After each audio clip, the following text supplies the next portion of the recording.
과 함께 한 사람의 시작이라는 제목으로 말씀의 은혜를 나누고자 합니다. 오늘 본문 어디서 많이 본 듯 하시죠? 2장 43절에서 47절까지 있는 본문과 상당히 흡사합니다. 성령을 체험한 개개인이 모여 교회 공동체를 이룬 것입니다. 찾아보지 마세요. 이런 자들이 모인 공동체는 어떤 공동체인가를 잘 보여주고 있습니다. 크게 세 가지의 공통점을 발견할 수 있는데, 첫 번째로 동료 신자들에게 헌신했다는 것입니다. 나밖에 모르는 이기적인 공동체가 아니라 옆에 있는 지체를 섬길 줄 알았다는 것입니다. 여러분, 섬기는 것 돈이 많다고 할 수 있는 것이 아닙니다. 옆 사람에게 지금 당장 필요한 것이 무엇인지 즉각 알아차릴 수 있는 감각이 있어야 합니다. 섬기는 것도 타이밍입니다. 이런 사람을 센스쟁이라고 합니다. 형제 자매의 심정을 깊이 헤아리고 관심을 가지려 노력하는 사람만이 동료 신자들을 위해 헌신할 수 있는 것입니다. 두 번째, 사도들의 가르침에 헌신했다는 것입니다. 오늘날 교회가 시끄럽고 덕을 끼치지 못하는 이유 중 하나가 모두가 가르치려는 위치에만 서 있으려고 하지 가르침을 받은 대로 순종, 헌신하지 않으려 한다는 것입니다. 공동체 안으로 들어와서 사도행전은 특히 하나를 뜻하지 않습니까? 강조하는데 교제하라고 합니다. 기도하라고 합니다. 전도하라고 합니다. 하지 않는 것이죠. 신앙도 공동체와는 분리된 개인주의로 가버리면 답이 없습니다. 세 번째로, 소유를 팔아 공동체원들과 재물을 공유함으로 가난하고 궁핍한 자들을 도왔다는 것입니다. 방금 전에 동료 신자들에게 헌신했다는 것과 비슷하죠. 그러나 여기서 주목해야 할 것은 자신의 소유를 팔았다는 것입니다. 그리고 그 판 것을 가지고 공동체원들과 공유했다는 것입니다. 이렇게 공통점을 크게 세 가지 찾아볼 수 있다면 차이점도 있습니다. 2장에서는 4장에서 언급하지 않은 함께 음식을 나눈 이야기, 함께 예배드린 이야기가 수록되어 있습니다. 그리고 2장은 오순절 성령이 임하고 난 뒤에 성도들이 변화된 삶에 대해 이야기하면서 마무리 지으려는 성격이 강하다면, 오늘 본문은 바로 뒤에 5장에 이어질 아나니아와 삽비라 사건과 날카로운 대조를 위한 목적으로 기록된 것이 아닌가 싶기도 합니다. 먼저 32절을 한번 읽어보실까요? 오늘 본문 32절입니다. 시작.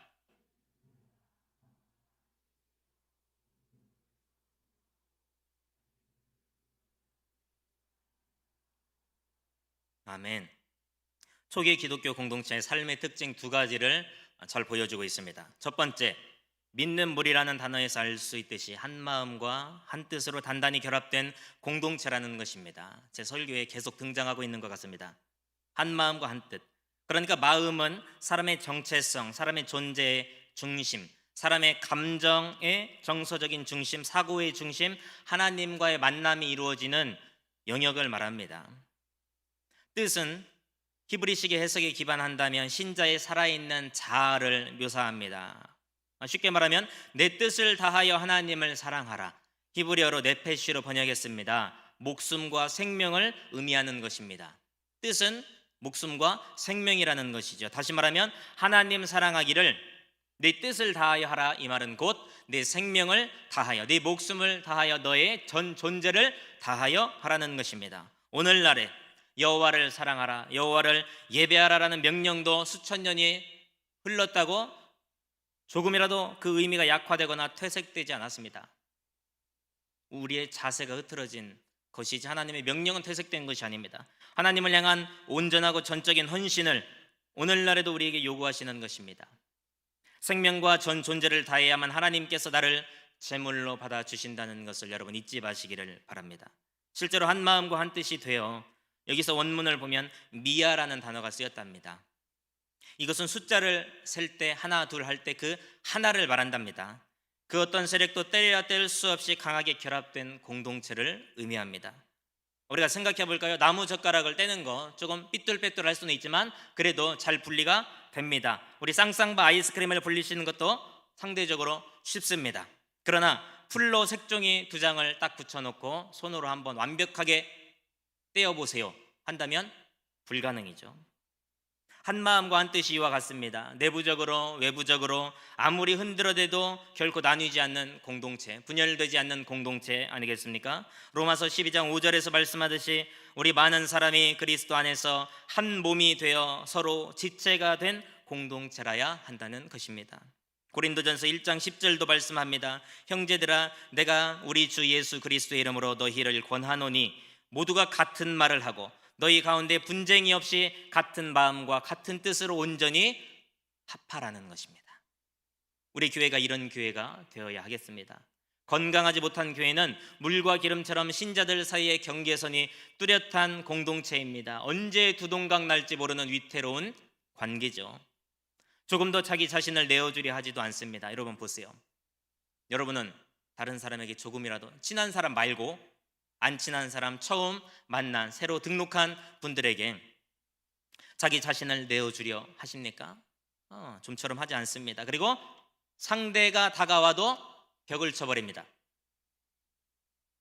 받아들이려고도 하지 않는 것이죠. 어찌 하나가 될 수 있겠습니까? 경우에 따라서는 오히려 다가가지 않는 사람이 있을 수도 있어요.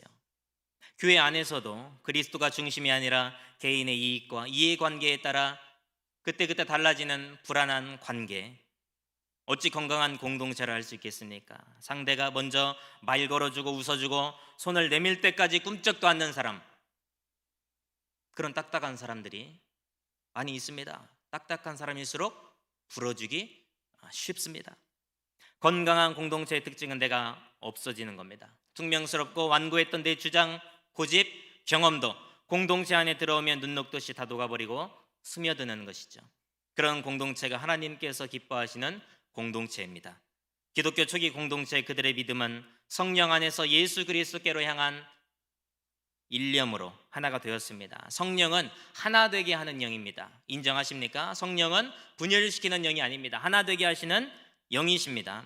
한 마음과 한 뜻, 즉 일치되었다는 것은 동일한 영, 한 성령의 지배를 받았다는 것을 의미합니다. 그러니까 이런 사람 조심해야 됩니다. 나 분명히 응답 받았어. 이번에는 반드시 그렇게 될 거야. 뚜껑을 열어보니까 완전 딴판이네요. 대체 어떤 영의 지배를 받았기에, 대체 누구의 음성을 들은 겁니까?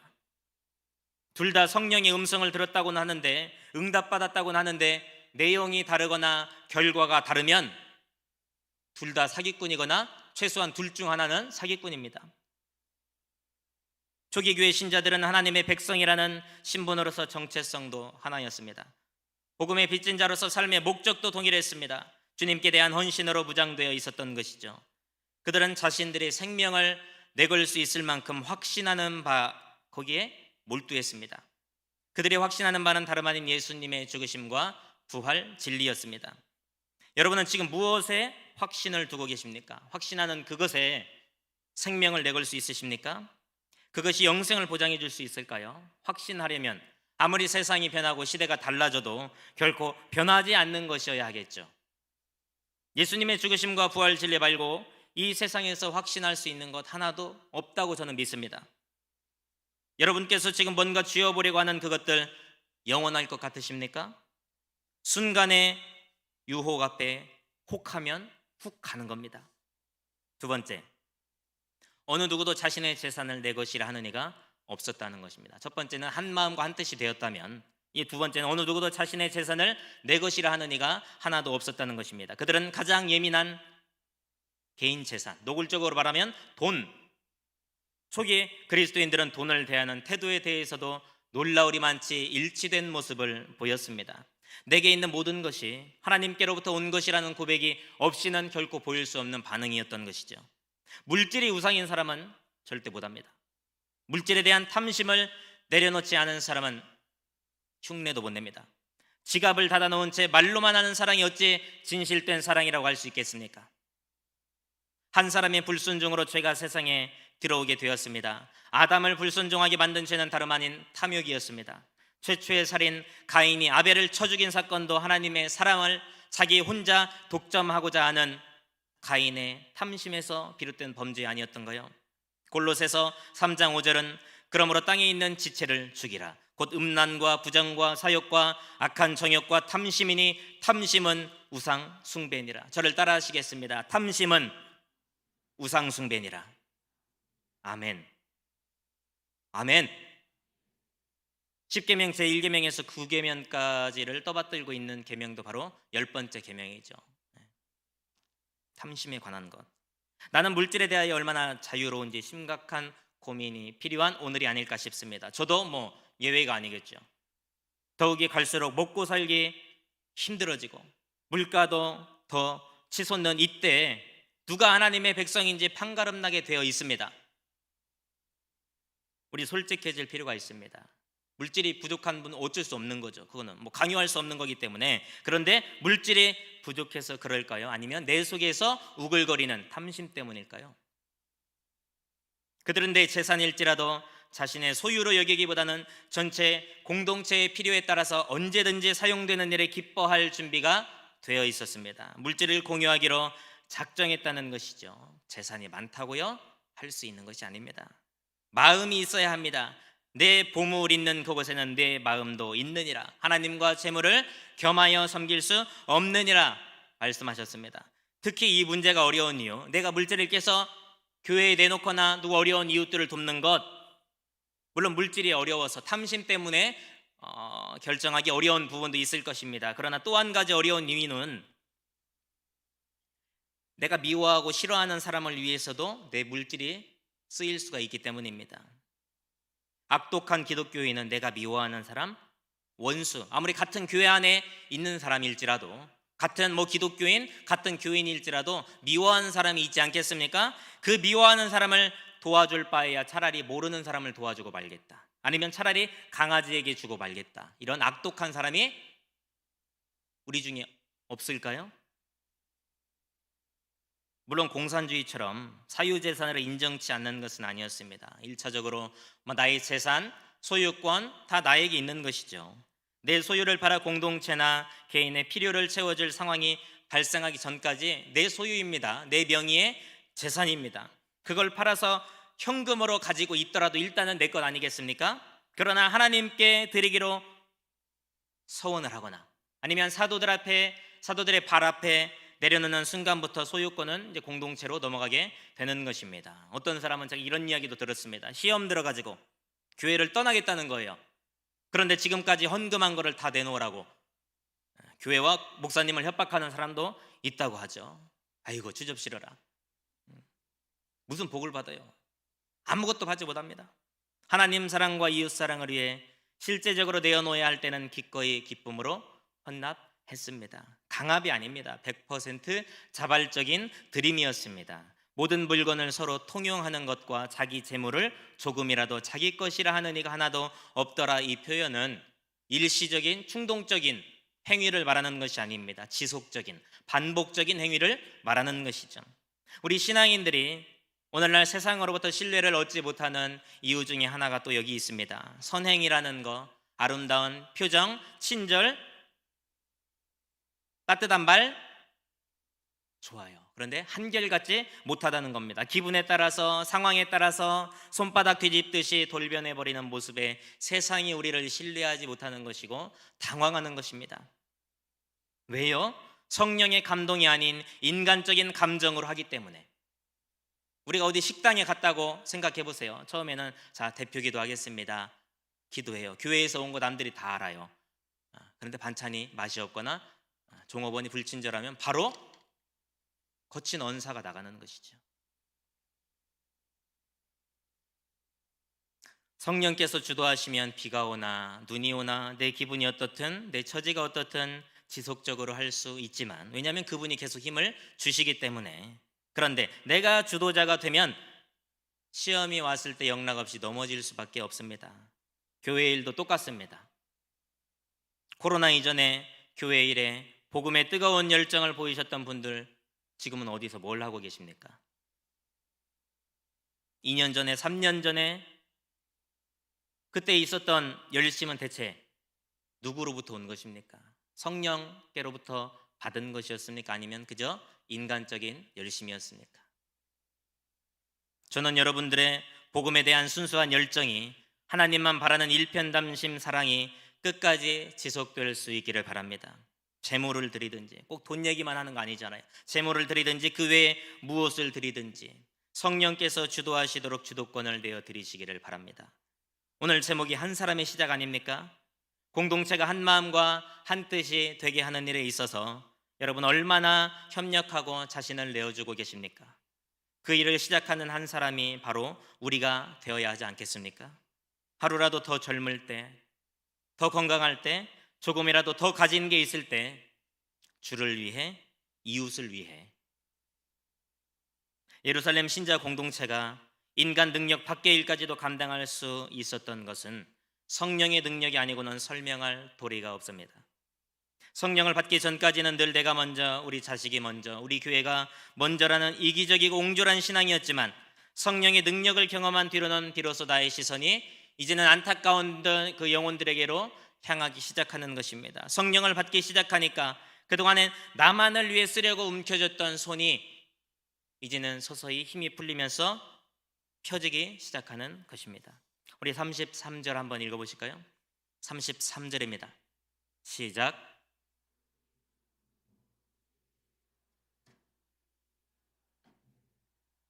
아멘. 설교를 중지하라는 유대인들의 모진 위협에도 사도들은 주 예수의 부활을 증언하기를 쉬지 않았습니다. 인간의 지혜와 담력으로는 결코 불가능한 일이었습니다. 성령의 큰 권능이 그들과 함께 있기 때문에 예수 복음을 증언하는 일을 멈추지 않을 수 있었습니다. 우리도 성령의 인도하심 아래 늘 머물러야 합니다. 성령 충만한 복음 전도자만이 주눅들지 않고 낙심하지 않고 사명을 이어갈 수 있습니다. 반대의 측면에도 견뎌들 수 있는 것입니다. 성령의 인도 아래 큰 권능으로 예수님을 전하게 되면 하나님께서 역사하시기 때문에 그 전에는 강팍하고 흉악하여 복음을 거부해온 사람도 큰 권능에 사로잡혀 복음을 거부할 수 없게 되고 마음이 열려 받아들이게 되는 것입니다. 우리도 성령의 역사 하나 믿고 전도하는 거 아닙니까?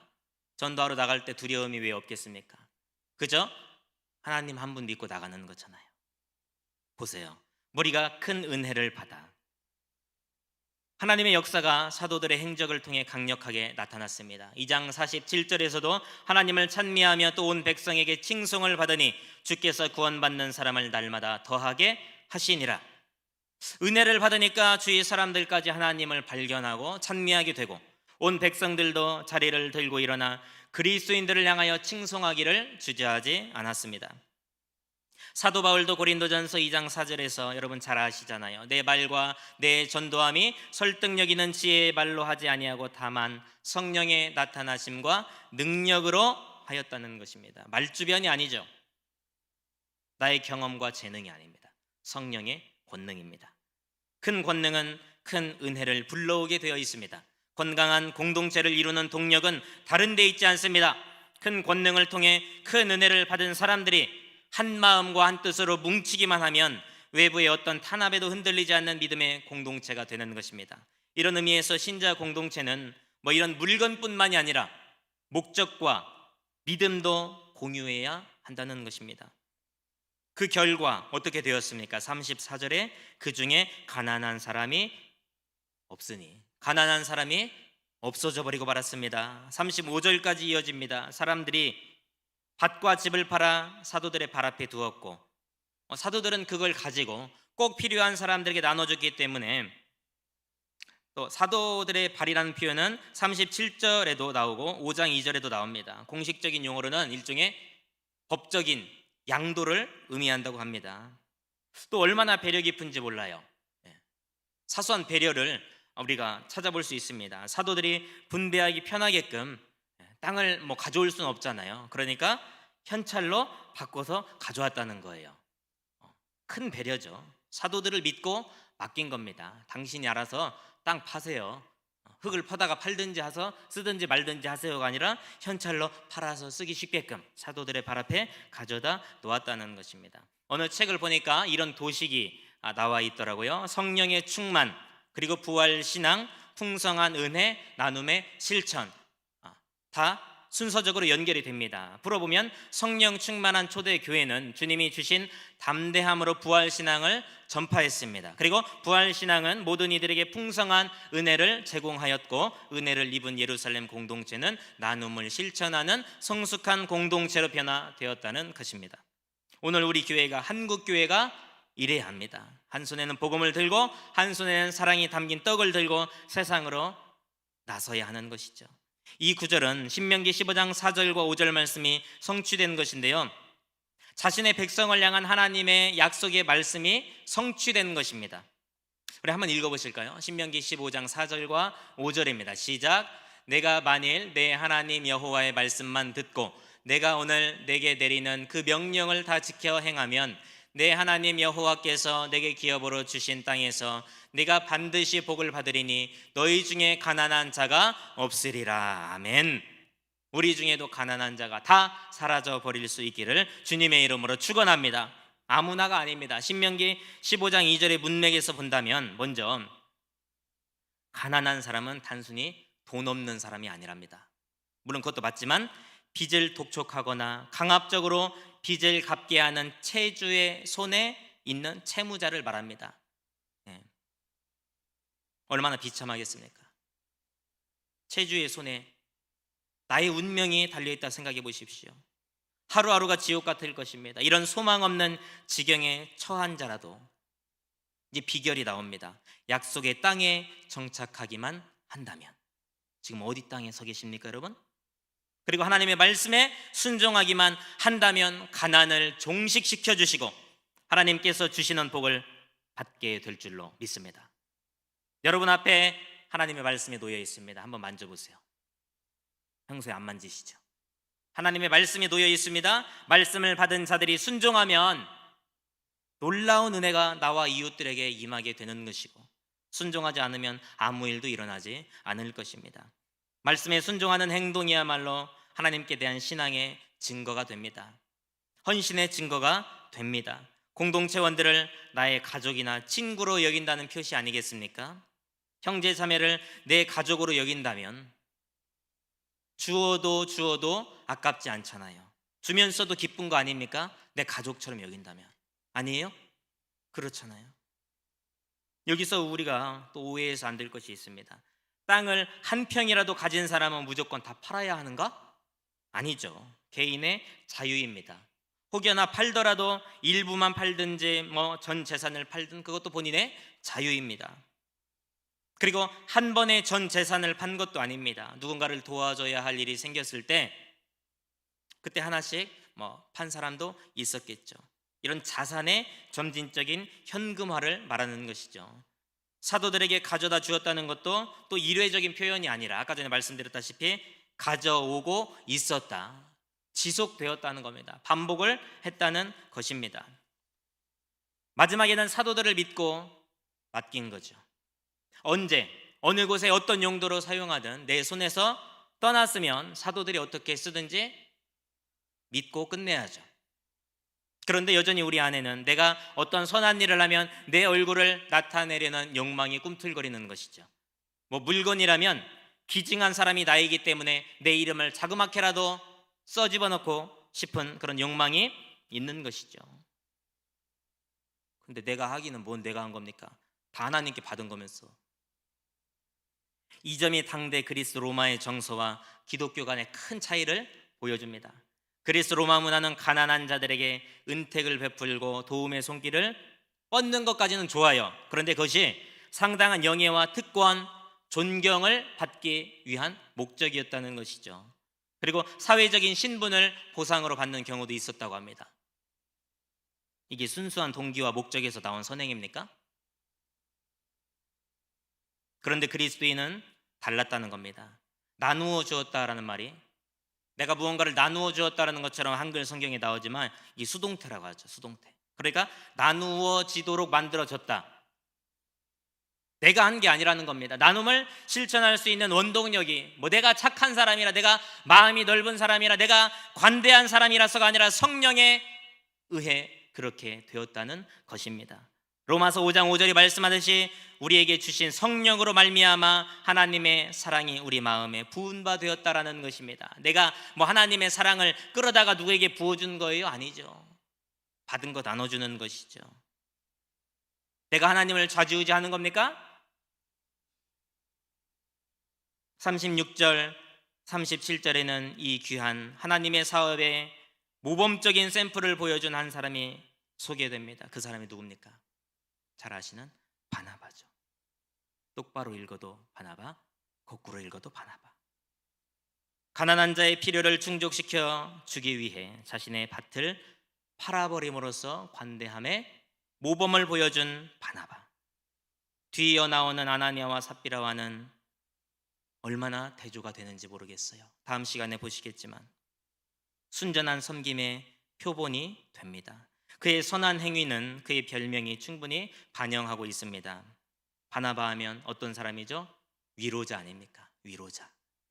위로의 아들. 가난하고 약하고 병든 자들에게 위로를 베풀고 나아가 용기와 소망을 주는 사람. 어느 책에 보니까 영어식으로 하면 뭐 예언의 아들이라고 하기도 하고, 이는 위로해주는 언변의 은사를 받은 사람으로 성령을 예언의 영으로 강조하는 것과 유사한 의미라는 것이죠. 또 어떤 책에서는 선지자의 아들로 또 이해되기도 합니다. 왜냐하면 선지자의 역할이 위로를 주는 것이기 때문이기도 하죠. 실제로 다른 사람들이 바울에 대해 회의적일 때 바울을 환영했던 인물이 바나바였습니다. 좀 그랬으면 좋겠어요. 누가 야, 저 집사님, 저 권사님 뭐 어쨌다 하면은 그러지 마. 그럴지라도 우리가 용서하고 사랑으로 덮어줘야지. 여러분들이 좀 그러시면 좋겠어요. 저는 못하더라도 여러분들이 대신 해주세요. 저도 노력해야죠. 바울을 환영했어요. 다른 사람들이 다 회의적으로 대할 때 바울과 함께 사역하며 또 자신이 바울보다 더 앞에 나서고자 하는 욕망이 왜 사람으로서 없었겠습니까? 더 유명해지고자 하는 그런 욕심. 그런데 자신이 정면에 나서기보다는 바울을 세워주었던 것이죠. 여러분들 앞에 이끌어 가시는 각 기관의 리더가 되시는 분들, 나이가 더 젊을 수도 있고 신앙 연수가 적을 수도 있지만 존중해 주시기를 바랍니다. 힘이 되어 주시기를 바랍니다. 위로해 주시기를 바랍니다. 바울을 세워주었고 뒤에서 묵묵히 바울을 격려해 주었습니다. 우리 부교역자들 사이에서는 누가 바나바겠습니까? 바로 여러분이 보고 계신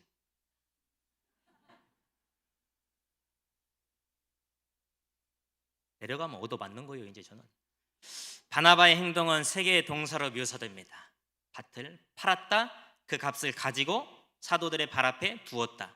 근데 거의 다 끝났습니다. 이 행동은 하나님께 기쁨이 되었을 것이고 당시 예루살렘에 있던 대략 정확히는 몰라도 어느 책에 약 8,000명 정도 되는 그리스도인들에게 상당한 귀감이 되었을 거라고 그렇게 설명해주고 있습니다. 공동체가 서로를 돌아보는 미덕과 누가 시키지 않아도 주변을 잘 관찰하여 필요한 것을 미리 살펴보고 하는 그런 배려는 초대교회의 전형이 되었던 것입니다. 이 정도는 되니까 불신자들에게 당신은 그리스도인이 맞네요 라는 이런 호칭도 받을 수 있게 된 것이지, 저도 부끄럽습니다. 어떻게 아무나 그리스도인이라는 호칭을 받을 수 있겠습니까?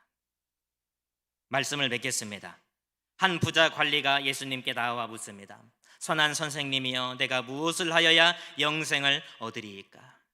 네가 계명을 안 하니 간음하지 말라, 살인하지 말라, 도둑질하지 말라, 거짓 증언하지 말라, 내 부모를 공경하라 하였느니라. 예, 선생님, 이것은 내가 어려서부터 지금까지 다 지켰습니다. 아, 그래? 아주 잘했구나. 근데 너에게 아직도 한 가지 부족한 것이 있단다.